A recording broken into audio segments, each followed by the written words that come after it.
Welcome to news అడ్డా. నేను అర్చన. ముందుగా ఈరోజు ముఖ్యాంశాలు. 2500 మందితో వందే మాతరం ప్రదర్శన. కీరవాణిని అభినందించిన బండి సంజయ్. మహిళల దుస్తులపై శివాజీ వ్యాఖ్యలు స్పందించిన రేణుకా చౌదరి.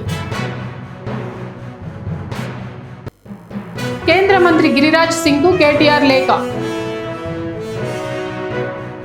ఫోన్ ట్యాపింగ్ పై కవిత ప్రశ్నలకు బీఆర్ఎస్ నేతలు సమాధానం చెప్పలేకపోతున్నారు. అద్దంకి దయాకర్.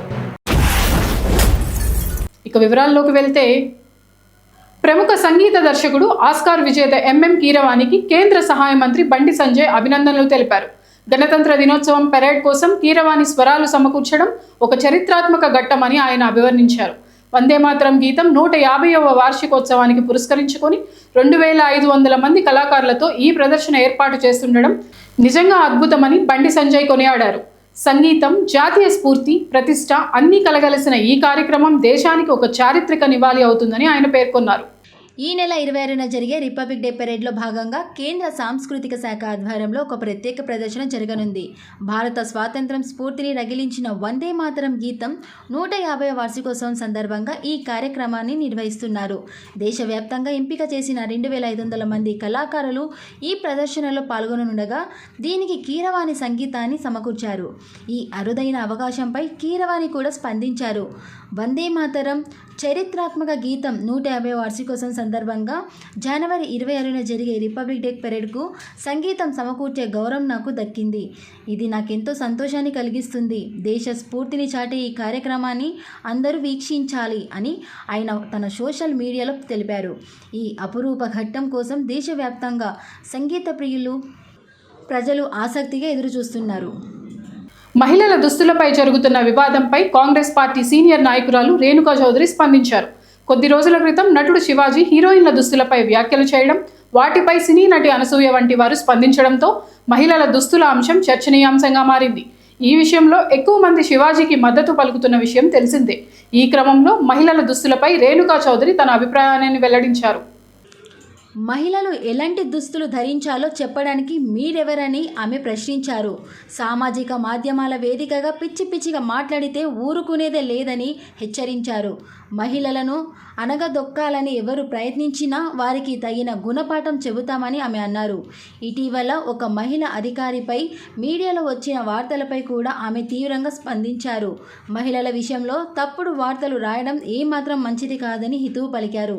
ఉపాధి హామీ పథకం పేరు మార్పుపై ఆమె స్పందిస్తూ ఈ పథకాన్ని నిర్వీర్యం చేసే కుట్ర జరుగుతుందని ఆరోపించారు.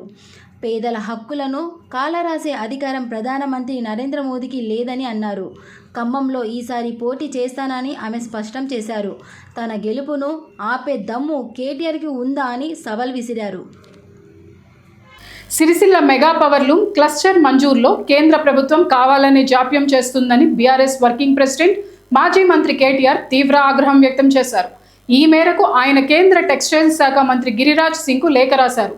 ఇది కేవలం నిర్లక్ష్యం కాదని, తెలంగాణపై ఉద్దేశపూర్వక వివక్షేనని లేఖలో ఆయన ఆరోపించారు. సిరిసిల్లకు మెగా పవర్ లూమ్ క్లస్టర్ కావాలన్న డిమాండ్ నిన్న మొన్నటిది కాదని, దీనిపై 10 ఏళ్లుగా నిరంతరం పోరాడుతున్నామని గుర్తు చేశారు. కేంద్ర బృందాలే అన్ని అర్హతలు ఉన్నాయని నిర్ధారించినా ఫైళ్లను పక్కన పెట్టడం ఏంటని ప్రశ్నించారు. సిరిసిల్ల తెలంగాణ వస్త్ర పరిశ్రమకు గుండెకాయ లాంటిదని, ఈ ప్రాంతం 30,000కు పైగా పవర్ లూమ్స్తో వేలాది కుటుంబాల జీవన ఆధారమని కేటీఆర్ తెలిపారు. తక్కువ సామర్థ్యం ఉన్న ప్రాంతాలకు క్లస్టర్లు ఇచ్చి సిరిసిల్లను విమర్శించడం ప్రాంతీయ వివక్షకు నిదర్శనమన్నారు. గత బీఆర్ఎస్ ప్రభుత్వం అవసరమైన భూమి, విద్యుత్, నీరు అనుమతులన్నీ సిద్ధం చేసిందని గుర్తు చేశారు. మేక్ ఇన్ ఇండియా అంటూ నినాదాలు ఇచ్చే కేంద్రం నిజంగా సామర్థ్యం ఉన్న సిరిసిల్లకు మద్దతు ఇవ్వకపోవడం ద్వంద్వ నీతెన్నమన్నారు.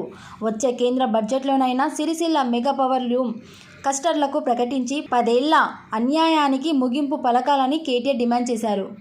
ఇంటి అల్లుడి ఫోన్ కూడా ట్యాప్ చేయించారని తెలంగాణ జాగృతి అధ్యక్షురాలు కల్వకుంట్ల కవిత ఆరోపించారని, ఆమె వేసిన ప్రశ్నలకు బీఆర్ఎస్ నాయకులు సమాధానం చెప్పలేకపోతున్నారని తెలంగాణ రాష్ట్ర కాంగ్రెస్ నాయకులు అద్దంకి దయాకర్, బీర్ల ఐలయ్య, బల్మూరి వెంకట్ అన్నారు. ఫోన్ ట్యాపింగ్ కేసులో హరీష్ రావును సిట్ విచారిస్తోంది. విచారణకు హాజరు కావడానికి ముందు హరీష్ రావు చేసిన విమర్శలపై వారు ఆగ్రహం వ్యక్తం చేశారు. ఫోన్ ట్యాపింగ్ వ్యవహారంలో హరీష్ రావు బాధితుడైతే వివరాలు చెప్పాలని, బాధ్యుడైతే సమాధానం చెప్పాలని డిమాండ్ చేశారు. ఈ కేసు కొత్తదేమీ కాదని గత 2 ఏళ్లుగా దీనిపై విచారణ సాగుతోందని అన్నారు. హరీష్ రావు తనకు తాను పోరాట యోధుడిలా భావిస్తున్నారని ఎద్దేవా చేశారు. 10 ఏళ్ల పాటు ఫోన్ ట్యాప్ చేయించారని ఆరోపించారు. ఇంటి అల్లుడి ఫోన్ కూడా ట్యాప్ చేయించారని స్వయంగా కేసీఆర్ కూతురు కవిత చెప్పారని గుర్తు చేశారు. మున్సిపల్ ఎన్నికల నేపథ్యంలో ఫోన్ ట్యాపింగ్ అంటూ కాంగ్రెస్ డ్రామాలు చేస్తుందని హరీష్ రావు అనడం విడ్డూరంగా ఉందని అన్నారు. బీఆర్ఎస్ అధికారంలో ఉన్నప్పుడు రేవంత్ రెడ్డిని ఎలా వేధించారో అందరికీ తెలిసిందేనని అన్నారు. ముఖ్యమంత్రిపై ఇష్టం వచ్చినట్లు నోరు పారేసుకుంటే ఊరుకునేదే లేదని హెచ్చరించారు. హరీష్ రావుకు నిజాయితీ ఉంటే ప్రజల సొమ్మును దోచుకోలేదని ప్రమాణం చేయాలని వారు అన్నారు. అధికారంలో ఉన్నప్పుడు తప్పు చేయకుంటే విచారణను ఎదుర్కోవడానికి భయమెందుకని ప్రశ్నించారు. తాము కక్ష సాధింపు చర్యలకు పాల్పడితే బీఆర్ఎస్ నేతలు బయట కూడా తిరగలేరని వారు అన్నారు.